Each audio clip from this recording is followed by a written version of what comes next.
আসসালামু আলাইকুম এভরিওয়ান। আজকে সকালটা অনেক সকাল সকাল হয়ে গেল। খুব ভোরে উঠে রান্নাবান্না বসালাম। আমি খিচুড়ি বসিয়েছি, এখানে নুডলস বসিয়েছি। মোটামুটি সব ধরনের রান্না করছি। রাতে পুডিংটা করে রেখেছিলাম। এখন নুডলস হয়ে গেছে, সবটা আমি প্যাকেট করছি। এপাশে আবার চিকেন দিয়েছি রোস্ট করব বলে ফ্রাই করতে। এপাশে আমি চিকেন ফ্রাই, ডোরে ফিশ মোটামুটি অলমোস্ট সব ধরনের খাবারে আমি রেডি করে নিচ্ছিলাম একদম একা হাতে। টিকিয়াও ভেজে নিলাম। এগুলো করতে করতে অলমোস্ট সব ভাজাভাজি হয়ে গেছে।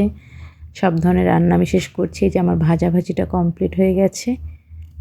এগুলো করছি কারণ আজকে সকাল সকাল আমরা রওনা করব ঢাকার উদ্দেশ্যে, যেন গাড়িতে কিছু খেতে পারি, এই জন্য বাসা থেকে নিয়ে যাচ্ছি। এই যে এপাশে আমার খিচুড়ি রেডি হয়ে গেছে। গল্প করতে করতে রোস্টও কমপ্লিট করে ফেলেছি। এখন এগুলো সব আমি পটের মধ্যে তুলে নিব। রোস্ট পটে ভরে নিলাম। আমার মেয়ের জন্য একটা সিদ্ধ ডিমও করে নিলাম, যেন রাস্তায় তার খাওয়ার দাওয়ার কোনো সমস্যা না হয়। কিছুটা ফল কেটে নিয়েছি। সবটাই আমার মেয়ের জন্য করেছি, আর আমরা সবাই মিলে টুকটাক যা আছি এভাবে সব কিছু রেডি করে খাওয়া দাওয়া করে আমরা রওনা করে দিই। খিচুড়িটা অবশ্য করেছিলাম বাসায় খাওয়ার জন্য, বাকি যা কিছু আছে সব সাথে নিয়েছি। রাস্তার যেন বাইরে খাবার বাচ্চাকে দিতে না হয়, শুধু বাচ্চা ছাড়া বাকি আমরা সবাই যা আছি বাইরে খেতে পারি, কিন্তু বাচ্চা তো খেতে পারবে না। তাই এই যে কথা বলতে বলতে আমরা ফুড ভিলেজে চলে এসেছি। এখানে এসে আমরা গাড়ি পার্কিং করছিলাম। গাড়ি পার্কিংয়ের জায়গা দেখে গাড়ি পার্কিং করে ঢুকে পড়লাম রেস্টুরেন্টের ভিতরে। সবাই খাওয়া দাওয়ায় ব্যস্ত, আমরাও অর্ডার করছিলাম। খাওয়া দাওয়া শেষ করে এক ফাঁকে এই চাটা আমি কখনোই মিস করি না। ফুড ভিলেজের চাটা আমার কাছে অলওয়েজ খুব ভালো লাগে, গেলে আমি একবার হলেও খাবো।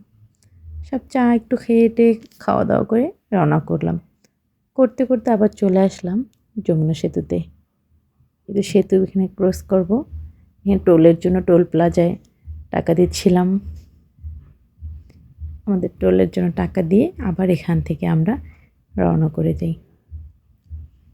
টাকা নেওয়া শেষ, আবার পুনরায় আমরা রওনা করলাম। জার্নিটা খুব এনজয় করছিলাম। রাস্তাগুলো এখন এত সুন্দর হয়েছে, আর এই ব্রিজের উপরে এসে সে ছোটোবেলার কথাগুলো মনে পড়ে গেল। ছোটোবেলায় কত এসেছি, আর যখনই আসতাম এই জায়গাটা যেন অপেক্ষায় থাকতাম কখন ব্রিজের কাছে আসব। ট্রেন ক্রসিং করছিল, খুব মজা লাগছিল দেখে, তাই সেটা একটু ক্যাপচার করে নিলাম। সব ছোটোবেলাগুলোকে নাড়া দিচ্ছিল। ফাইনালি বাসায় চলে আসলাম। টাটা।